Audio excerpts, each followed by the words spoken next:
Friends, welcome back to my channel. कैसे हैं आप सब? होप आप सब अच्छे होंगे। जैसा कि आप सबको पता ही हमारी फाइनेंशियल मैनेजमेंट की सीरीज़ चल रही है। I am really sorry, financial management की सीरीज़ चल रही है, जिसमें आज हम अपना नेक्स्ट टॉपिक पढ़ने वाले हैं, जो कि है हमारा chapter 6 capital structure planning and concept. ठीक है, कैपिटल स्ट्रक्चर का प्लानिंग कैसे होता है और उसका कॉन्सेप्ट क्या है। तो उससे पहले हम लोग को कैपिटल स्ट्रक्चर के बारे में थोड़ा सा इंट्रोडक्शन पढ़ेंगे और हम लोग इस वीडियो में उसकी मीनिंग के बारे में पढ़ेंगे। तो आइए let's start. Introduction to capital structure. अब कैपिटल स्ट्रक्चर क्या होता है? At the time of preparing financial plan, not only the capitalization is determined but the nature and type of the capital is also decided.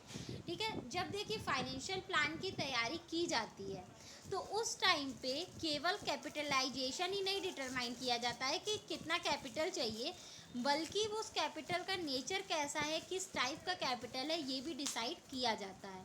In the capital structure decision it is determined from which source and how much finance should be raise. देखिए capital structure में, capital structure का जो decision होता है उसमें हम लोग क्या डिसाइड करते हैं, उसमें हम लोग ये चीज़ डिसाइड करते हैं कि जो भी कंपनी है वो कितना पैसा रेज करेगी और किस सोर्स से फंड को रेज करेगी।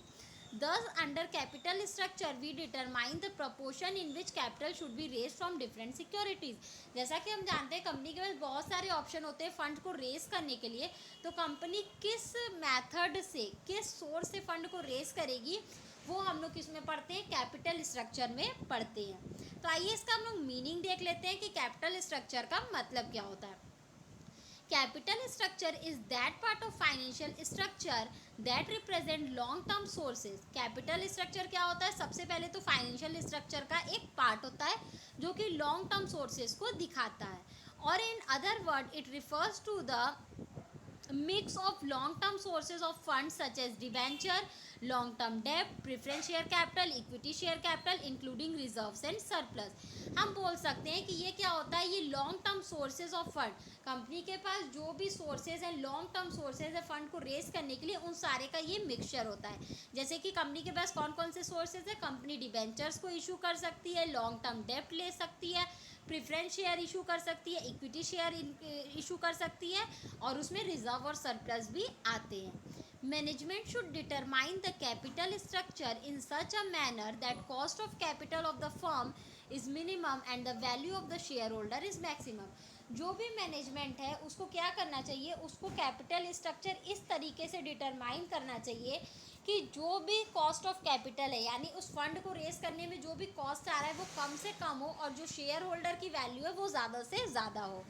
The value of the firm to shareholder is maximum when the market price of the ordinary share is maximum. देखिए शेयर होल्डर का जो वैल्यू है वो कब ज़्यादा होगा, जब जो वो शेयर का मार्केट प्राइस है जब वो ज़्यादा होगा, तो ऑटोमेटिक जो शेयर होल्डर की वैल्यू है वो क्या हो जाएगी, ज़्यादा हो जाएगी। The capital structure of the firm can be have the following pattern. देखिए अब जो भी फर्म है उसका कैपिटल स्ट्रक्चर कैसा होना चाहिए, तो यहाँ पे दिया हुआ है, तो हम लोग देखते हैं। To acquire the fund only by issuing ordinary share. ठीक है, कंपनी क्या करने चाहिए, या तो केवल वो ऑर्डिनरी शेयर को इशू करके फंड को रेस करे, या तो वो केवल प्रेफरेंस शेयर को इशू करके फंड को रेस करे, या तो वो क्या करे, equity share the fund only by issuing equity share, preference share and debenture, या तो वो इक्विटी शेयर, प्रेफरेंस शेयर और डिबेंचर को इशू करके फंड को रेस करे। मतलब बेसिकली जो कंपनी का कैपिटल स्ट्रक्चर है वो कैसा होना चाहिए, या तो वो नॉर्मल केवल इक्विटी शेयर यूज़ करे, इशू करे, या तो वो प्रेफरेंस शेयर केवल इशू करे, या तो फिर क्या करे कि इक्विटी शेयर, प्रेफरेंस शेयर और डिबेंचर इशू करके फंड को रेस करे। ठीक है, तो कंपनी का कैपिटल स्ट्रक्चर कुछ इस तरीके का होना चाहिए। ये हमारे कैपिटल स्ट्रक्चर का मतलब था। होप आपको ये टॉपिक समझ में आया होगा। फिर भी किसी को कहीं कोई भी प्रॉब्लम हो तो आप मुझे कमेंट सेक्शन में कमेंट करके पूछ सकते हैं। Thank you so much. Please like, subscribe and share my channel. किसी को इस सब्जेक्ट या किसी भी सब्जेक्ट के नोट्स परचेज करने हो तो वो मेरा डिस्क्रिप्शन बॉक्स चेक कर सकता है। Thank you.